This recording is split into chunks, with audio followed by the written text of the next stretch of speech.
Dejámoslo mejor para el final. Queremos inaugurar un nuevo espacio en Conexión Global Prime y nos acompaña hoy día nuestro analista internacional Raúl Sol, que nos va a acompañar desde todos los miércoles en adelante. Muchas gracias, Raúl, por venir. Hola, Alicia, un placer. Raúl, partamos de inmediato con lo que nos convoca. ¿Hay algún antecedente en la historia de lo que está pasando ahora con Trump y los aranceles?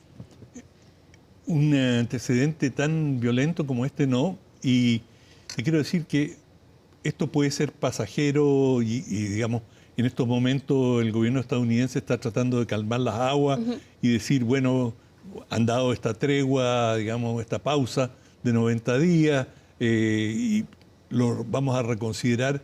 Con todos los países vamos a negociar y tenemos 90 días, no se pongan muy nerviosos, hay buena voluntad, entonces esto es una manera de calmar. Pero hay algo que no va a cambiar y que ya el daño está hecho. Y hay un dicho que es una metáfora muy elocuente, y es que la confianza crece con la lentitud de una palmera y se pierde con la velocidad que cae un coco. Y por lo tanto, la confianza que se está perdiendo en este episodio va a ser muy difícil, si es que es posible repararla. No creo que eso vaya a ocurrir en el gobierno de Trump. Lo que él ha generado es desconfianza, una desconfianza generalizada en Estados Unidos y en el mundo.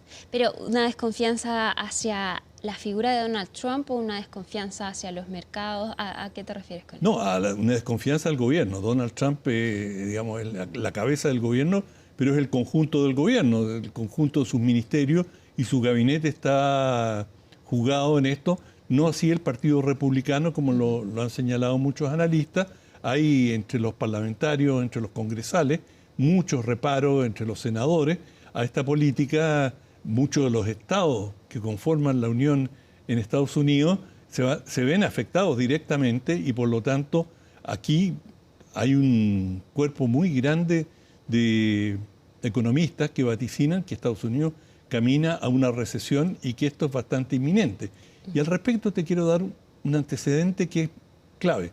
Cuando muchas veces me ha tocado hacer análisis sobre situaciones bélicas, yo le presto mucha atención al precio del petróleo. El precio del petróleo es uno de los indicadores clave de la naturaleza de la crisis. Y cuando, por ejemplo, ya se veía que la guerra entre Estados Unidos e Irak, o que Estados Unidos estaba a punto de invadir Irak, comenzó a subir el petróleo. Y así ha pasado en una serie de conflictos. Esta vez, ¿qué ha pasado? Bajó el petróleo.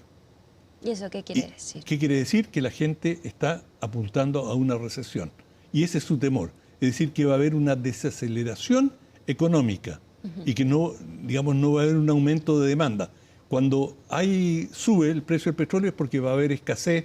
Dicen, bueno, a lo mejor es difícil traer el combustible desde el Medio Oriente, no sabemos lo que va a pasar en los distintos estrechos, que cuellos de botella se van a generar, entonces sube el precio.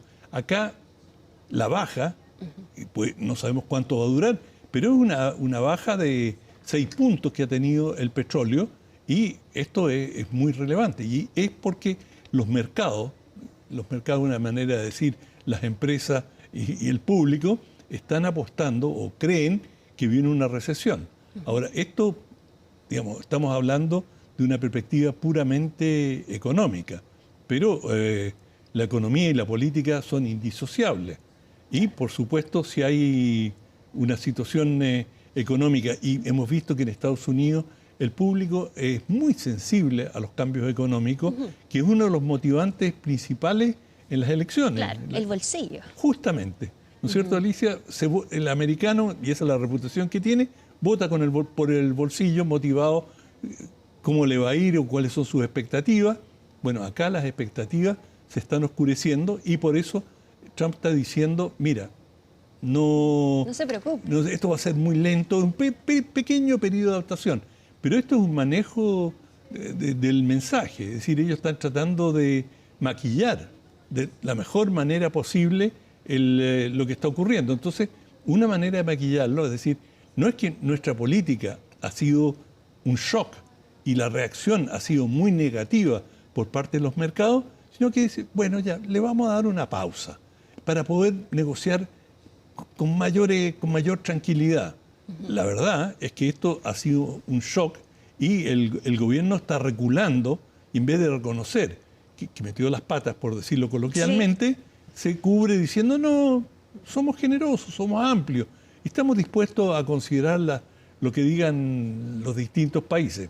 Pero la realidad es que el gobierno de Trump ha sufrido un revés de grandes proporciones, donde el revés mayor, y lo que creo que le va a tomar mucho tiempo, y si es que lo logra, es restaurar la confianza. Es decir, Trump se ha convertido en un interlocutor no confiable. Es decir, tú no sabes con qué te va a salir, qué sorpresa tienes en el camino, y eso es lo peor que puede ocurrir. Todos los especialistas, todos los economistas te dicen, lo más importante es la estabilidad, no cambiar las reglas del juego. El inversor tiene que saber exactamente a qué atenerse, y eso es lo que lo impulsa a invertir, porque sabe que va a tener los retornos, que no le van a cambiar las reglas del juego. Bueno, lo que Trump ha hecho es cambiar las reglas del juego sobre bases que además no están claras. Cuando él dice, queremos reciprocidad. Bueno, ¿y qué reciprocidad ofrece Estados Unidos al resto del mundo? Claro.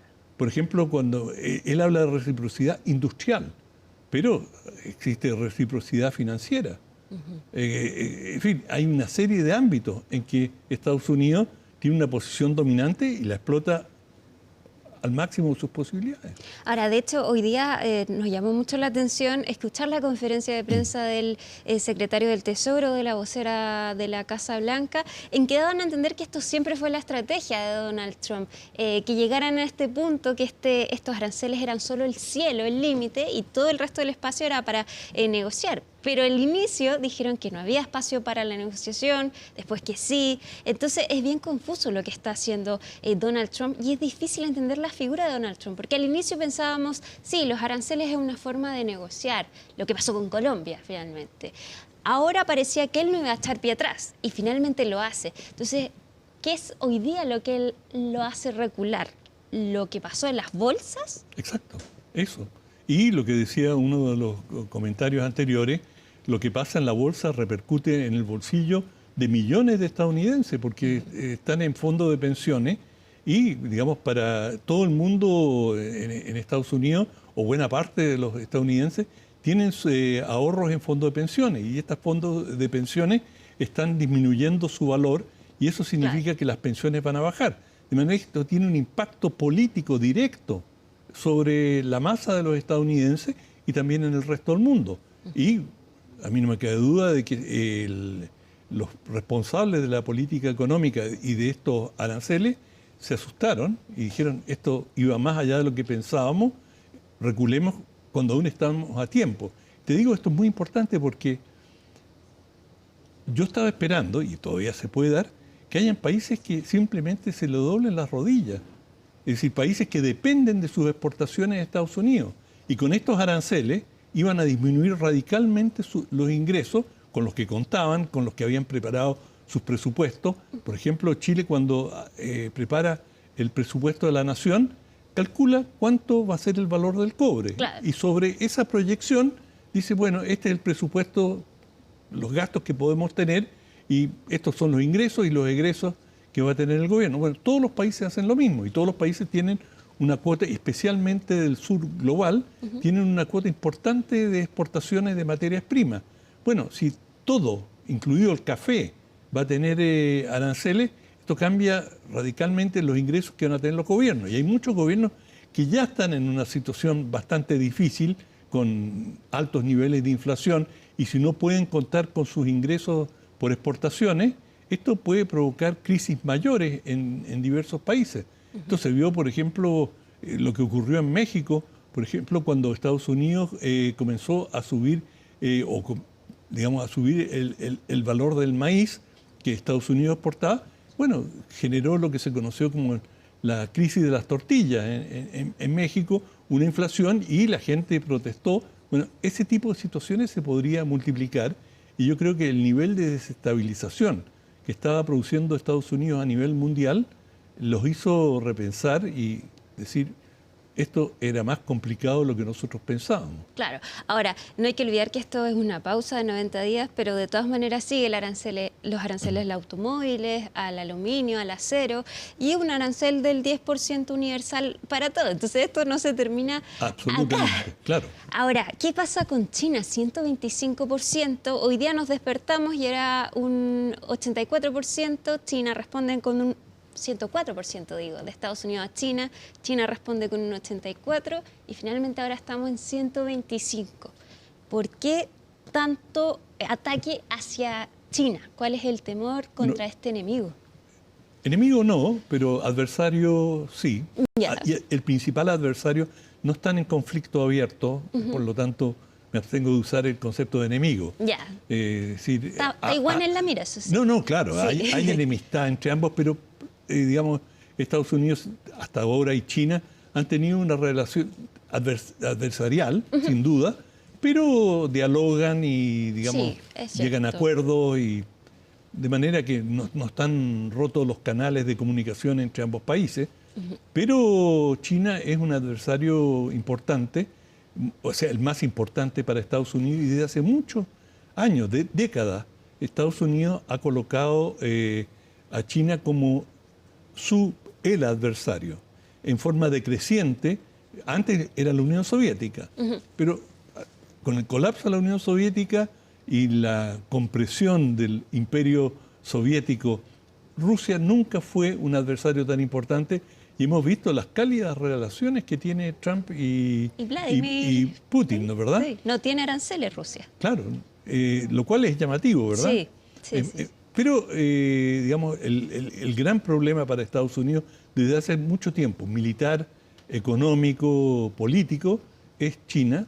Y China tiene una política muy hábil digamos, de flexibilidad, de muy buena cintura. Los chinos siempre, nosotros lo único que queremos es desarrollo, situaciones, como lo dicen en inglés, win-win. Todos ganan. Y ahora la declaración que ellos han dicho es: esta situación que ha generado Trump es pierde-pierde, porque todos perdemos. Va a perder Estados Unidos y va a perder mucho. Vamos a perder nosotros, va a perder la Unión Europea, van a perder el sur global, es decir, América Latina y Asia. Es decir, todos vamos a perder. Con esta crisis no gana nadie. Claro, Trump disiente y dice, no, momento. Nunca vamos a ser más ricos lo que vamos a hacer ahora y gracias a los aranceles nos vamos a forrar. Bueno, ese es el planteamiento de Trump. Claro. Los chinos piensan de que le va a salir el tiro por la culata y que esta política no va a durar. Y algo, digamos, el hecho que en tan poco tiempo, en menos de una semana, el gobierno estadounidense haya tenido que recular, yo creo que es un fracaso enorme y el precio que están pagando en la pérdida de confianza, de confiabilidad, es enorme.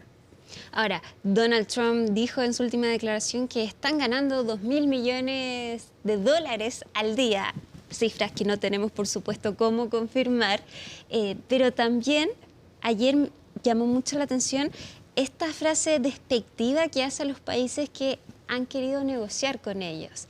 Él dice, estos países me están llamando, me están besando el trasero, kissing my ass. Entonces,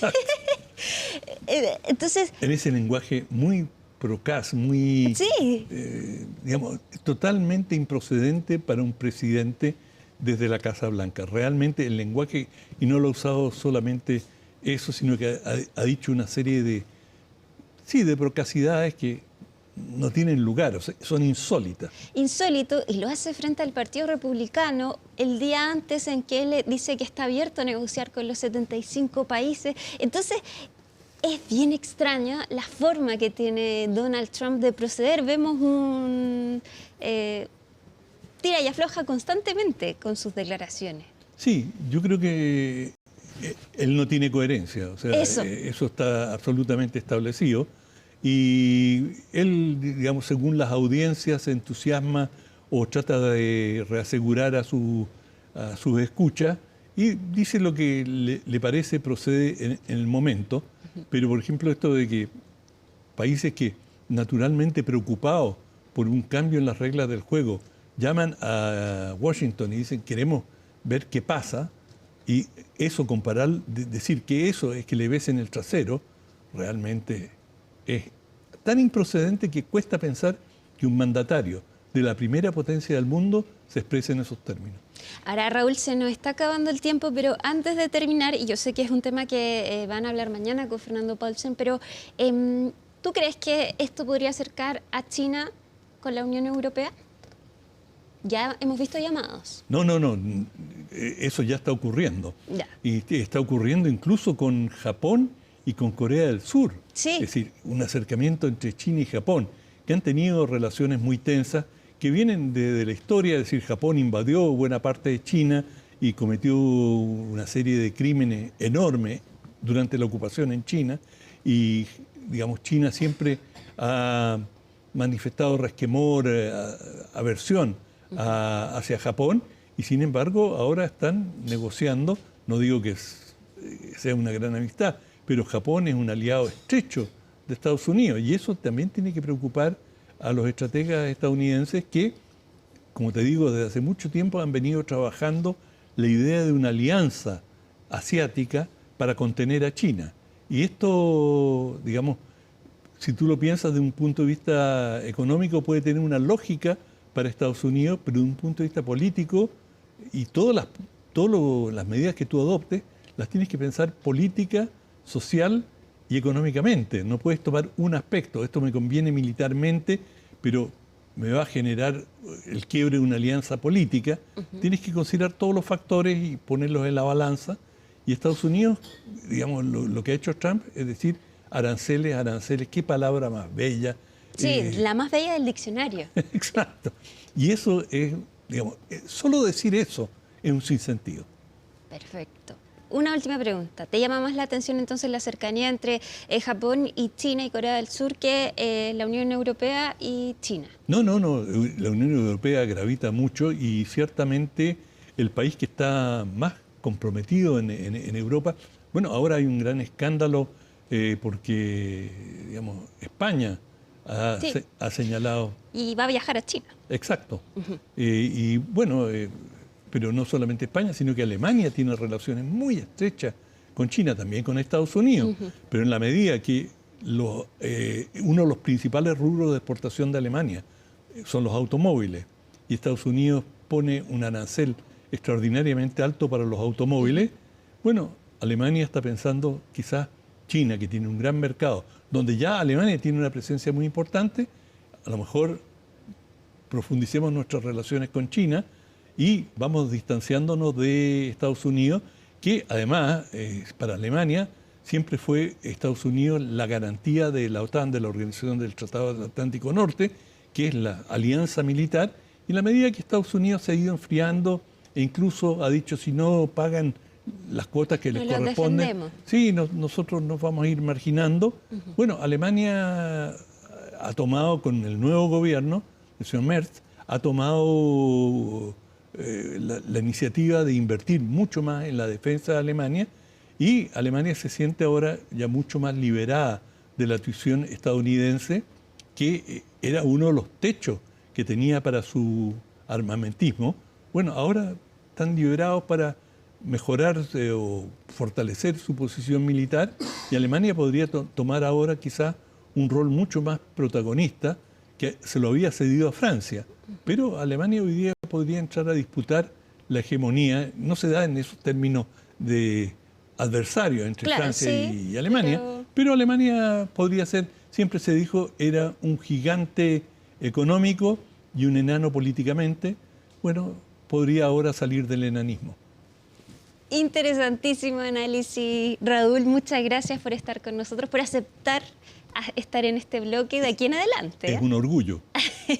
Nosotros entonces llegamos al final de Conexión Global Prime. Muchas gracias por acompañarnos. Si quedaron con gusto a poco, mañana Raúl está con Fernando Paulsen. Nosotros atentos, por cierto, a lo que ocurre en Estados Unidos y, por supuesto, los efectos de estos aranceles de Donald Trump. Que estén muy bien. Buenas noches. Chao.